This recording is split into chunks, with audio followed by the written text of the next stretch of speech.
Chapter 35. Zero's face looked like a jack-o'-lantern that had been left out too many days past Halloween. Half rotten, with sunken eyes and a drooping smile. "Is that water?" he asked.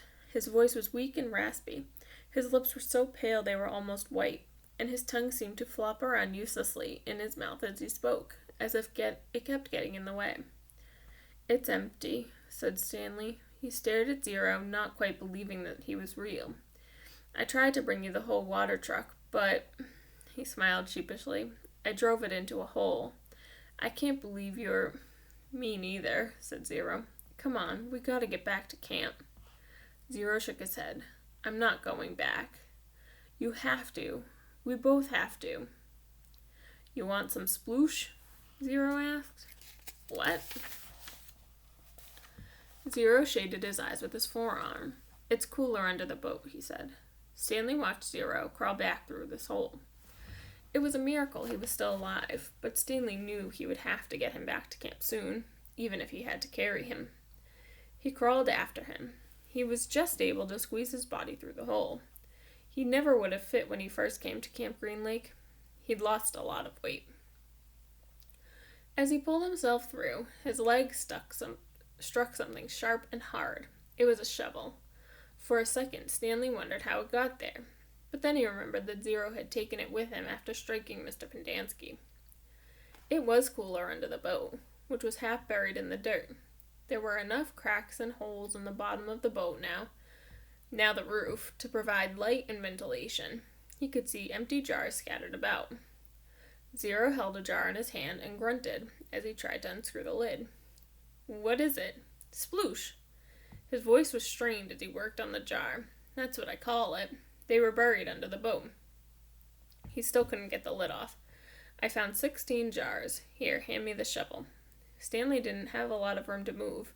He reached behind him, grabbed the wooden end of the shovel, and held it out to Zero, blade first.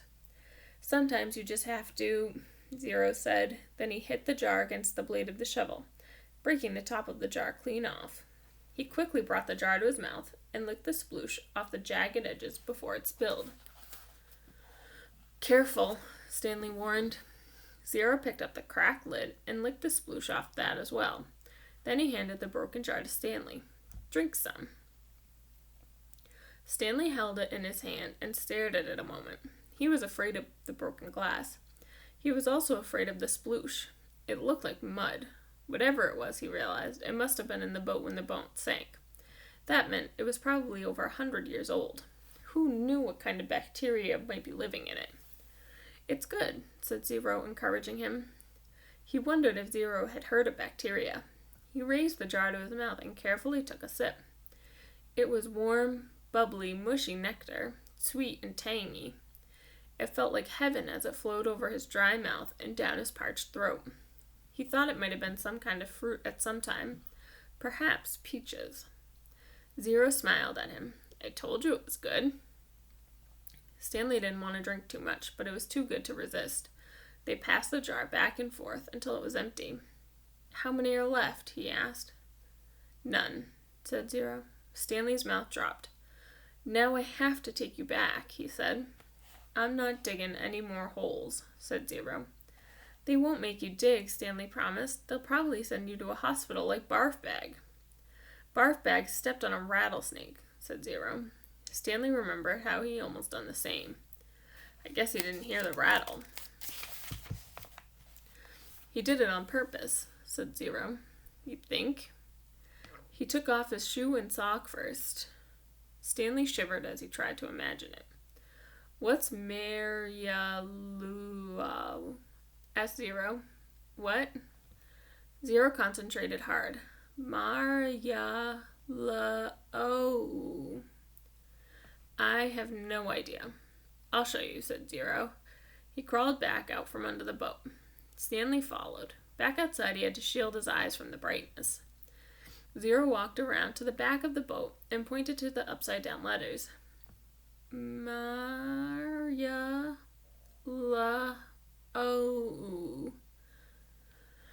Stanley smiled.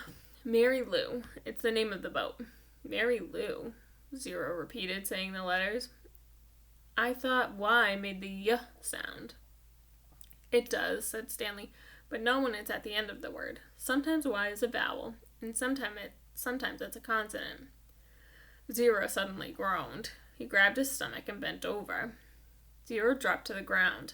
He lay on his side, with his knees pulled up to his chest. He continued to groan. Stanley watched helplessly. He wondered if it was the sploosh. He looked back toward Camp Green Lake. At least he thought it was the direction of Camp Green Lake. He wasn't entirely sure. Zero stopped moaning, and his body slowly unbent. I'm taking you back, said Stanley. Zero managed to sit up. He took several deep breaths. Look, I got a plan so you won't get in trouble, Stanley assured him. Remember when I found that gold tube? Remember I gave it to X-Ray and the warden went crazy making us dig where she thought X-Ray found it? I think if I tell the warden where I really found it, she'll let us off. I'm not going back, said Zero.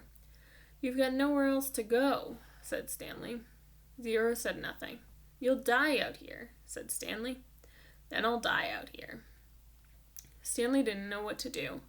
He had come to rescue Zero, and instead drank the last of his sploosh. He looked off into the distance. I want you to look at something. I just want you to look up at that mountain over there. See the one that has something sticking up out of it? Yeah, I think. What does it look like to you? Does it look like anything? Zero said nothing. But as he studied the mountain, his right hand slowly formed into a fist. He raised his thumb. His eyes went from the mountain to his hand, then back to the mountain.